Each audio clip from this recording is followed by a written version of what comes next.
Yeah,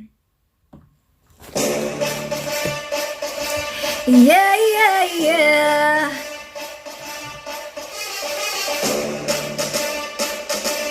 Yeah, yeah, yeah. Sukad nga nisikat ang mga K-pop songs. Karun lang nahitabo nga na intresado ko. That's why I won't let this pass without sharing to the world the gospel of Christ. Through this song, kill this love. Una sa tanan, akong nabantayan.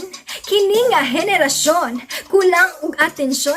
Ang gugma palangayuon, kulang na lang palitun. Ingun ani bagyod nga klase sa gugma. Ang gusto nimong maangkon igsuon. Pagkadaghang nagpangita ug gugma sa di maong lugar.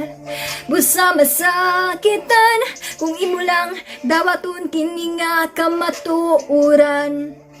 Nga bililhon kagipakamatyan kang Hesu Kristo dito sa krus 2,000 years ago, para ikaw Karun maka-ingun nga Gihigugma Ko. Yeah, yeah, yeah, yeah, yeah. John 3 verse 16. Gihigugma Ko. John 3 verse 16. Matud pa ani nga kanta, kill this love before it kills you. Pero wait lang, akong nabal-an, di ba nabuhita tungod sa gugma, gugmang nag-usab. Kanimo kanako gikans makasasala. Karun matarong pagkadaghang nagpangita ug gugma sa di maong lugar. Busa masakitan kung imo lang dawaton kini nga kamatuoran. Nga bililhon kagipakamatyan kang Hesu Kristo dito sa krus 2,000 years ago, para ikaw Karun maka-ingun nga Gihigugma Ko. Yeah, yeah, yeah, yeah, yeah. Ram pam pam pam pam pam pam.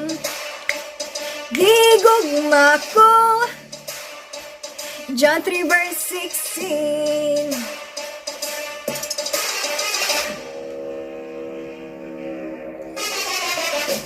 Tawhanon nga gugma, mausog mawala na.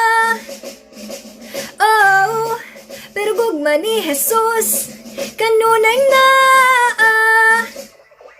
Biyaan man kas imong hinigugma, ayaw kabala ka gugma niya magpabilin gahapon karon hangtod sa hangturan. Ayaw kabala ka gugma niya magpabilin.